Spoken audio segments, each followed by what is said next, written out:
example of that. And speaking about policy, the next speaker will be DAG ENDAL, and he's a project coordinator for Drug Policy Futures.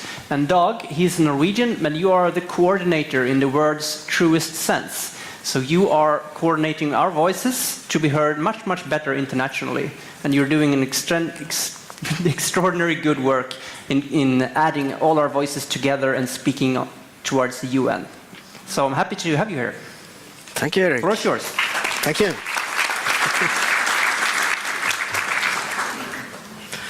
Thank you, Eric. Thank you for inviting me to speak.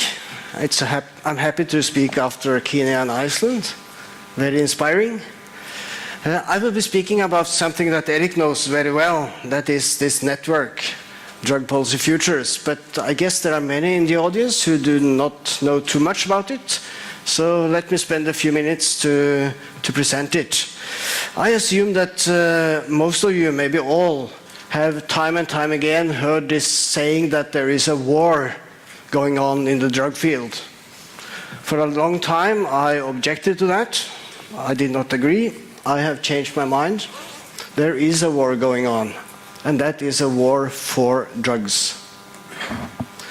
To my experience, we today witness a global, well-coordinated and most of all funded propaganda campaign to change people's minds about drugs. It's a war over politicians' minds, over media people's minds, most of all, as a start, over young people's minds and over parents' minds. We feel it in all countries. It has been mentioned here. It's a fact in Sweden. It's definitely a fact in Norway. There is this propaganda war going on. And to me, it's becoming increasingly clear that the ultimate goal of this propaganda war is to make narcotic drugs just as accepted worldwide, just as widely used, just as integrated in the culture as alcohol is today in Western societies. And we know what that can mean in practice. This is one of the reasons why Drug Policy Futures found it appropriate to use the slogan "Prevent, don't promote," which is also the slogan of this conference. Many of you will know that there are intense policy discussions going on in the United Nations system these days. The discussion has its roots back in 2009, when the United Nations adopted a political declaration and a plan of action to combat drug problems. The plan was to review this in 2019 in a new global meeting. Then came UNGAS 2016, which some of you may know about. That was a meeting in New York, a midterm review that was not originally planned, but it came about as a demand from many member countries.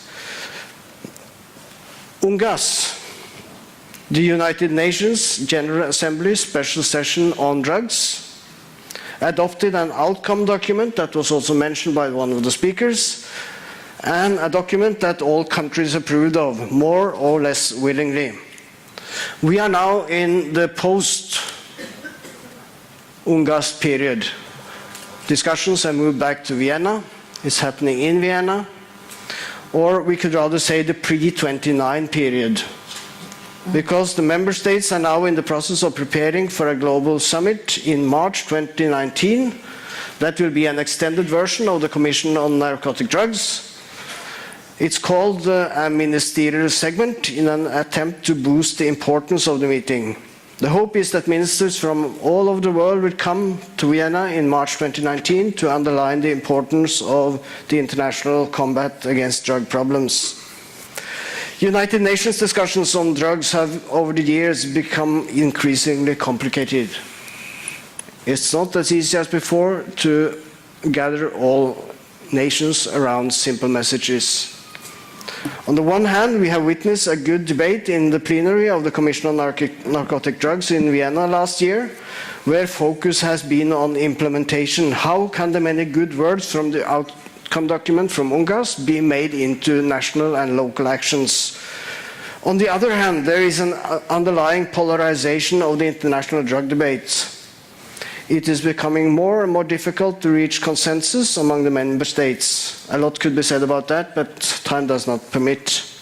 It is in this landscape that Drug Policy Futures operates as a global but very informal network for civil society organizations that focus on prevention, treatment and recovery. An important feature of Drug Policy Futures is that we reject the simple dichotomy between war on drugs on the one hand and legalization on the other hand. Instead, we advocate for a health-based and comprehensive drug policy where the whole continuum of interventions are used in a balanced manner. And here we can simply quote from the UNGA's outcome document that says prevention, early intervention, treatment, care, recovery, rehabilitation and integration, as well as measures to minimize the adverse health and social consequences of drug abuse. End quote. Two of the hosts of this conference today, the World Federation ECAD, were among those who took the initiative to establish Drug Policy Futures around 5 years ago. They have been members since the start. Drug Policy Futures is in many ways a network of networks, as several big international NGOs with members in countries all over the world are part of the network, like IFGT International, CADCA, URAD. The Policy Futures Network grew gradually stronger during the preparation to the UNGAS meeting. Still, it is a very loose structure. It is in its simplest form a mailing list that we use to share information and tasks and responsibilities within the discussions in the UN system. One of our key documents is this one that you can find on the registration table outside here. It is the 10 steps for national actions on drugs, a recommendation to member states for implementation of the UNGAS outcome document. Our statement to UNGAS had a very, very simple headline consisting of two simple words. That was action now. We appealed to member states to use the years now for one thing, and that is national and local action and implementation. There is no need for more words, there is a strong need for more action. We have also challenged the notion that everything has been tried and that nothing works in drug policies. That is being said by many people who want a totally different approach to drug policy. That is fake logic. There are many governments, there are many interventions that do work. The problem is rather that most of them are not used by many governments. There are things that work, they have to be used. At this point, I would like to remind ourselves that we must be careful not to end up only as defenders of status quo in drug policy. Even if there are many good things to defend in many countries, like the host country Sweden. We have also to serve as drivers of change, simply because change is needed in drug policies in all countries, not the least in countries where police, military and repression is the key of drug policies. In the introduction to the 10 steps document, we have concluded that the outcome document from UNGAS provides a comprehensive menu for a broad, balanced and effective drug policy based on public health, human rights and the 3 international drug conventions. And from the long menu in the outcome document, we have picked out 10 areas that we recommend governments to prioritize. I will not say too much about them. You can read the document that you find outside here. It's about reducing prevalence. It's about mobilizing 1 million communities. That would make a real difference. It's about having programs for better parenting, early intervention, offer treatment, rehabilitation and harm reduction, organize support systems after specialized treatment, to support alternative development, alternatives to incarceration, and to implement the principle of proportionality in sanctions.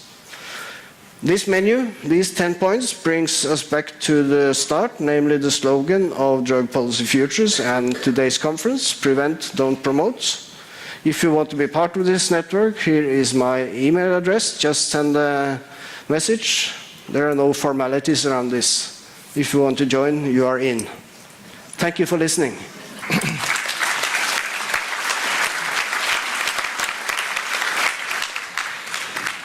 And here is your robot. Oh, thank you. Thank you, Dag. Thank you so much. Yes, I do believe we know enough to start working. There is in this room a compiled body of evidence of scientific research, and we already know quite a lot of what is working. We just need to start doing that and apply that.